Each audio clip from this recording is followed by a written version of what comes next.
ఒక మనిషి ఆకాశంలో ఎగరకుండా భూమి మీద ఎలా నిలబడుతున్నాడు? అలానే మనం ఏదైనా వస్తువుని పైకి విసిరినప్పుడు అది పైన ఉండకుండా మళ్ళీ కిందకి తిరిగి ఎలా వస్తుంది? ఇట్లాంటి ఎన్నో అంతుచిక్కని ప్రశ్నలకి సమాధానం ఇచ్చింది గ్రావిటీ. 1000 సంవత్సరాల క్రితం చనిపోయిన వ్యక్తిని కూడా గుర్తించదగిన టెస్టులు చేయగలిగింది డిఎన్ఏతో.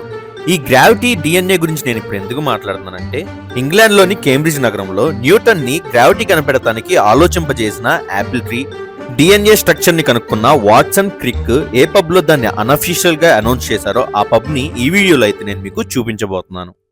కేంబ్రిడ్జ్ యూనివర్సిటీలో చదువుకొని మన ఇండియన్ సైంటిస్టులు అలానే బ్రిటిష్ సైంటిస్టులు కనిపెట్టిన కొన్ని విషయాల గురించి నేనైతే డిస్క్రిప్షన్ లో మెన్షన్ చేసిన వీడియోలో పంచుకున్నాను. మీరు తప్పకుండా ఆ వీడియోని వాచ్ చేయండి. ఈ రోజు మనం మొదటిగా ఈగల్ పబ్ నైతే చూసేద్దాం. ఈ ఈగల్ పబ్ లోనే డిఎన్ఏ స్ట్రక్చర్ ని కనుక్కున్న జేమ్స్ వాట్సన్ అలానే ఫ్రాన్సిస్ క్రిక్ వారి లీజర్ టైంలో ఈ పబ్ లోనే వచ్చి తాగేవారట. ఈ డిఎన్ఏ స్ట్రక్చర్ యొక్క ఇన్వెన్షన్ హిస్టరీలోకి వెళ్తే, ఫ్రాన్సిస్ క్రిక్ వచ్చేసరికి కేంబ్రిడ్జ్ లోని స్టూడెంట్, జేమ్స్ వాట్సన్ కేంబ్రిడ్జ్ లోని ల్యాబొరేటరీలో వర్క్ చేసేవాడట. వీరు ఇంకొక కొన్ని మంది సైంటిస్టుల సహాయంతో ఈ డబుల్ హెలికల్ స్ట్రక్చర్ అయితే కనుక్కున్నారు. ఈ డబుల్ హెలికల్ స్ట్రక్చర్ ని కనుక్కున్న తర్వాత మొట్టమొదటిగా ఈ పబ్ లోని బార్ టెండర్ తో వీళ్ళు దాన్ని పంచుకున్నారట. ఈ ఈగల్ పబ్ డిఎన్ఏ ఒకదాని గురించే స్పెషల్ కాదండి. రెండో ప్రపంచ యుద్ధం జరిగినప్పుడు సైనికులు ఇక్కడికి వచ్చి విశ్రాంతి తీసుకునేవారట. రెండో ప్రపంచ యుద్ధంలో పాల్గొన్న సైనికులు ఈ రూఫ్ పైన గ్రాఫిటీ వేశారని వీళ్ళు నమ్ముతారు. అందుకే ఇక్కడ మనం డ్రింక్ ఇన్ సమ్ హిస్టరీ అని కూడా బోర్డు చూడొచ్చు. ఈ పబ్ కేంబ్రిడ్జ్ లోని సెకండ్ ఓల్డెస్ట్ పబ్. 1667లో దీన్ని ఓపెన్ చేశారట. మీకు ఇంకో పాయింట్ చెప్పడం మర్చిపోయాను. వాట్సన్ క్రిక్ ఇంత మంచి ఇన్వెన్షన్ చేశారు కదా, మరి వాళ్ళకి నోబెల్ ప్రైజ్ ఇవ్వలేదంటే ఇచ్చారండోయ్. 1962లో డబుల్ హెలిక్స్ స్ట్రక్చర్ మీద వాట్సన్ కి క్రిక్ కి నోబెల్ ప్రైజ్ అయితే ఇచ్చారు. అలానే వీళ్ళు చేసిన ఇన్వెన్షన్ కి వీళ్ళు సీక్రెట్ ఆఫ్ ద లైఫ్ అని టైటిల్ ఇచ్చారు. ఈ పబ్ బయట కూడా సీక్రెట్ ఆఫ్ ద లైఫ్ అని ఇక్కడ ట్యాగ్ కూడా మనం చూడొచ్చు. కేంబ్రిడ్జ్ సిటీ యూకేలో మస్ట్ విజిట్ సిటీస్ లో 8th ప్లేస్ లో ఉంది. ఒక సంవత్సరానికి సగటు 80 లక్షల మంది కేంబ్రిడ్జ్ సిటీని విజిట్ చేస్తున్నారట.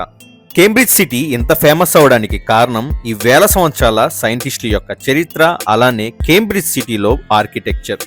అసలు గమ్మత్తైన విషయం ఏంటి అంటే, కేంబ్రిడ్జ్ యూనివర్సిటీ అనేది ఒక యూనివర్సిటీ లాగా ఒక చోట ఉండేది కాదు. అందులో 31 కాలేజెస్ డిఫరెంట్ లొకేషన్స్ లో, ఆల్మోస్ట్ సిటీ సెంటర్ నుంచి 2.5 hour డిస్టెన్స్ లో కూడా కొన్ని కాలేజెస్ అయితే ఉన్నాయి.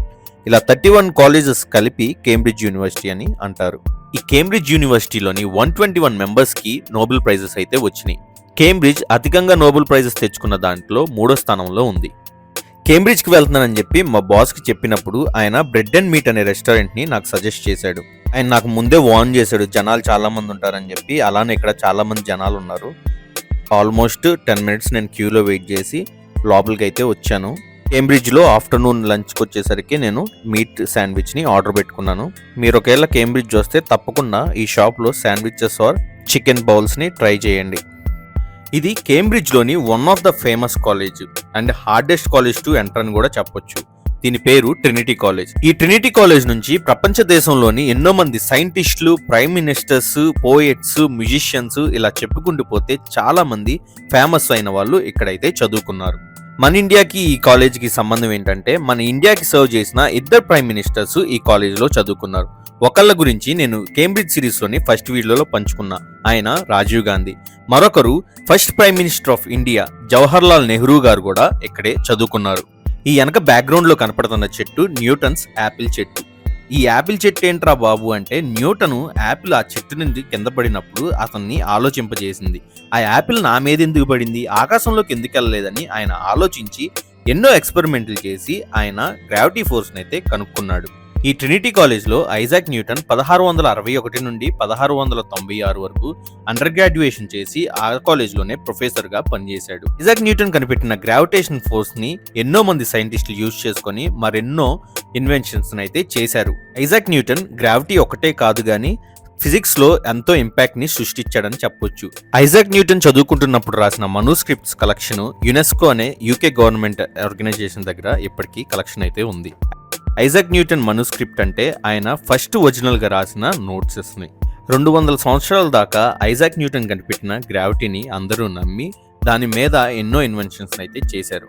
కానీ 200 సంవత్సరాల తర్వాత 20వ శతాబ్దంలో ఒక మోడర్న్ సైంటిస్టు దాన్ని టోటల్లీ రాంగ్ అని చెప్పి సైన్స్ లో మరో ప్రపంచనాన్ని సృష్టించాడు.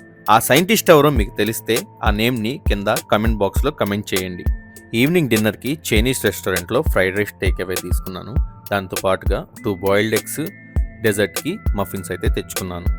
800 సంవత్సరాల చరిత్ర కలిగిన ఈ కేంబ్రిడ్జ్ యూనివర్సిటీ ఎన్నో మంది సైంటిస్టులని, ప్రైమ్ మినిస్టర్లని, పొలిటీషియన్స్ని, మరెన్నో గొప్ప వ్యక్తుల్ని మనకైతే పరిచయం చేసింది. చిన్నపిల్లలు స్కూల్లో చదువుకునే సైంటిస్టులు, పొలిటికల్ లీడర్స్, హిస్టారికల్ లీడర్స్ దగ్గర నుండి పెద్దవాళ్ళు న్యూస్లో చదువుకునే సెలబ్రిటీస్, సైంటిస్టులు, అలానే ఎన్నో మంది ఫేమస్ వ్యక్తులు ఈ కేంబ్రిడ్జ్ యూనివర్సిటీలో చదువుకున్నారు. నేను ఈ కేంబ్రిడ్జ్ సిరీస్ చేసిన తర్వాత ఈ కేంబ్రిడ్జ్ యూనివర్సిటీ గురించి, కాలేజెస్ గురించి, అలానే ఇక్కడ చదువుకున్న వ్యక్తులు, సైంటిస్టుల గురించి ఎంతో తెలుసుకొని మీతో పంచుకున్నందుకు నాకు ఎంతో సంతోషంగా ఉంది. ఈ వీడియో కనుక మీకు నచ్చినట్లయితే నా ఛానల్కి సబ్స్క్రైబ్ చేసుకోండి. అలానే ఛానల్లోని నోటిఫై బటన్ని ప్రెస్ చేస్తే నా ఛానల్లో ఏ వీడియో రిలీజ్ అయినా తప్పకుండా మీకు నోటిఫై అవుతుంది. ఈ వీడియోని మీ ఫ్రెండ్స్తో, ఫ్యామిలీస్తో షేర్ చేసుకోండి. ఈ వీడియోలో మీకు నచ్చిన ఇన్వెన్షన్ ఏదో కమెంట్ చేయండి. నెక్స్ట్ వీడియోలో కేంబ్రిడ్జ్లోని మ్యూజియంతో మీ ముందుకైతే రాబోతున్నా. Until then, thank you guys for watching. See you guys in next video.